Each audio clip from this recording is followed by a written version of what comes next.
मध्य प्रदेश के गुना से एक ऐसी सनसनीखेज खबर आई है जिसने कानून व्यवस्था और पुलिस की कार्यप्रणाली पे सवाल खड़े कर दिए। गुना जिले के म्याना थाना क्षेत्र में हुआ एक ट्रिपल मर्डर अब सिर्फ एक हत्याकांड नहीं रह चुका, बल्कि यह कहानी बन चुका है अवैध संबंधों, रिश्तों की कड़वाहट, जमीन के विवाद और पुलिस की लापरवाही का। एक बंद मकान, 2 दिन की जांच और 3 सड़ी हुई लाशें। लेकिन ट्विस्ट ऐसा कि जिस लाश को बेटा अपने पिता का समझकर मुखाग्नि दे आया, वो लाश दरअसल किसी और की थी। तो इस मर्डर मिस्ट्री की क्या कहानी थी, हम आपको बताएंगे। नमस्कार, मैं हूं आशुतोष और आप देख रहे हैं एमपी तक का क्राइम शो अनकही। म्याना के हनुमान मंदिर के पास बना यह सूना मकान पिछले कुछ दिनों से खामोश था, लेकिन इस खामोशी के पीछे दफन था एक खौफनाक राज। 2 दिन पहले इस मकान से ऐसी बदबू उठी कि पूरे इलाके में सनसनी फैल गई। पुलिस मौके पे पहुंची, बंद कमरे का ताला तोड़ा गया तो सामने थी एक बुजुर्ग की लाश। शव इस कदर खराब हो चुका था कि पहचानना मुश्किल था। कपड़ों और शुरुआती अंदाजे के आधार पर पुलिस ने इसे 60 साल के ओम प्रकाश शर्मा का शव मान लिया। पोस्टमार्टम हुआ और रोते बिलखते परिजनों ने गमगीन माहौल में शव का अंतिम संस्कार भी कर दिया। लेकिन कहानी में असली और खौफनाक मोड़ आना अभी बाकी था। सोमवार को जब पुलिस और फॉरेंसिक टीम दोबारा तफ्तीश करने के लिए उसी मकान में पहुंची तो पास के बंद एक और कमरे से तेज दुर्गंध आई।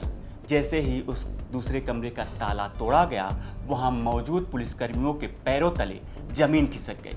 अंदर महिला और एक पुरुष का शव था। महिला की पहचान बदरवास निवासी गिंदाबाई जाटो के रूप में हुई। पता नहीं है। मेरी मम्मी आ गई। मेरी मम्मी आ गई। बदरवासी रहती हो? कहाँ रहती हो? अभी पता चला। यहाँ पे कैसे मुझे पता नहीं है। आप कितने भाई बहन हैं? 3 लेकिन जब दूसरे पुरुष के शव की शिनाख्त हुई तो पुलिस के भी होश उड़ गए, क्योंकि वो लाश किसी और की नहीं बल्कि असली ओम प्रकाश शर्मा की थी। इस खुलासे के बाद जिला अस्पताल से लेकर पुलिस महकमे तक हड़कंप मच गया। रामकिशन जाटो के बेटे सोनू जाटो ने पुलिस प्रशासन पे गंभीर आरोप लगाए।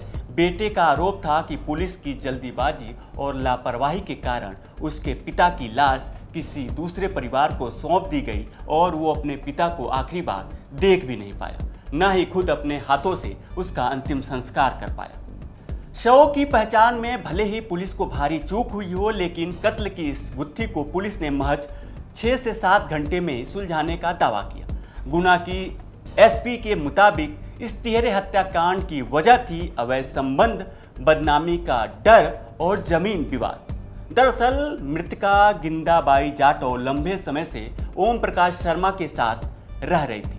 गिंदाबाई के बेटे सीताराम और उसके मौसेरे भाई सुरेंद्र को यह रिश्ता पसंद नहीं था। उन्हें लगता था कि समाज में उनकी बदनामी हो रही है। इस वजह से सीताराम की बहू भी घर छोड़कर चली गई थी। ऊपर से इनके बीच जमीन और प्लॉट को लेकर के विवाद भी गहराया हुआ था। पुलिस की माने तो बीती 18 जून को इस खूनी खेल का स्क्रिप्ट लिखी गया।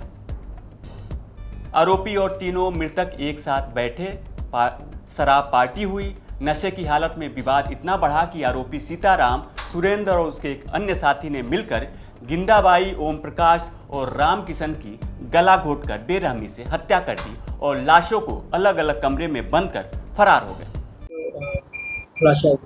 कल पुलिस को सूचना मिली थी कि एक बॉडी जो है एक घर से बदबू आ रही थी, जिसमें पुलिस जब पहुंची वहां पे मौके पे तो उसको बॉडी मिली थी, जिसमें मृतक के परिजनों से जांच करवाई, पूछताछ की तो उन्होंने उस बॉडी का बताया कि उनके पिता की बॉडी है, ओम प्रकाश शर्मा की।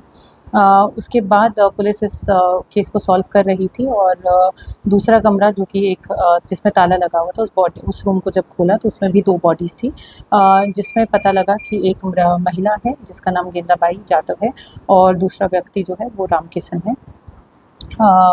इसके बाद पुलिस ने लगातार इसमें सीसीटीवी कैमरास खंगालना शुरू किया, साइबर और टेक्निकल हेल्प ली, FSL टीम को बुलाया और 3-4 टीम गठित की।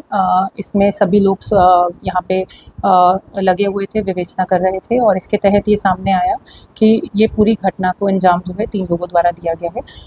इसमें जो है सीताराम, जो कि गेंदाबाई का बेटा है, उसका इसमें अहम भूमिका है, जिसको अपने मदर से प्रॉब्लम थी कि उनके इलिसिट रिलेशनशिप्स हैं ओम प्रकाश शर्मा के साथ, और साथ में कुछ लैंड को लेकर भी उनके डिस्प्यूट्स थे, जिसके कारण उसने 18 तारीख को जब ये लोग सब शराब पी रहे थे, उसने और इसके मौसीरा जो भाई है सुरेंद्र, उनके द्वारा ये पूरी घटना कारित की गई। इनके साथ एक और व्यक्ति इनके साथ था, जिसको पुलिस भी पार्टी जो है राउंड अप करने के लिए गई हुई है।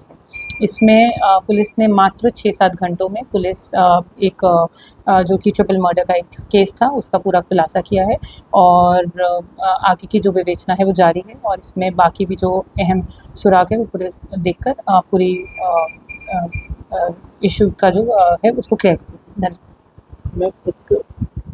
फिलहाल इस पूरे मामले में पुलिस ने कार्रवाई करते हुए 2 आरोपियों को गिरफ्तार कर जेल भेज दिया है। मौत का सही समय जानने के लिए FSL और विस्तृत पोस्टमार्टम रिपोर्ट का इंतजार किया जा रहा है। DNA टेस्ट के जरिए भी वैज्ञानिक तौर पर पहचान की पुष्टि की जाएगी, लेकिन इस पूरे मामले ने कई सुलगते सवाल छोड़ दिए हैं। सवाल ये कि क्या पुलिस को इतनी सड़ी गली लाश सौंपने और शिनाख्त करने में इतनी जल्दबाजी दिखानी चाहिए थी? कत्ल का राज तो खुल गया, लेकिन पहचान की इस गफलत ने जो जख्म पीड़ित के परिवारों को दिए हैं उसका जवाबदेह कौन होगा? तो आज की अनकही आपको कैसी लगी कमेंट में हमें जरूर बताएं। यह खबर में भेजी है गुना से हमारे सहयोगी विकास दीक्षित ने। मध्य प्रदेश से जुड़ी तमाम बड़ी खबरें देखने के लिए देखते रहें MP तक।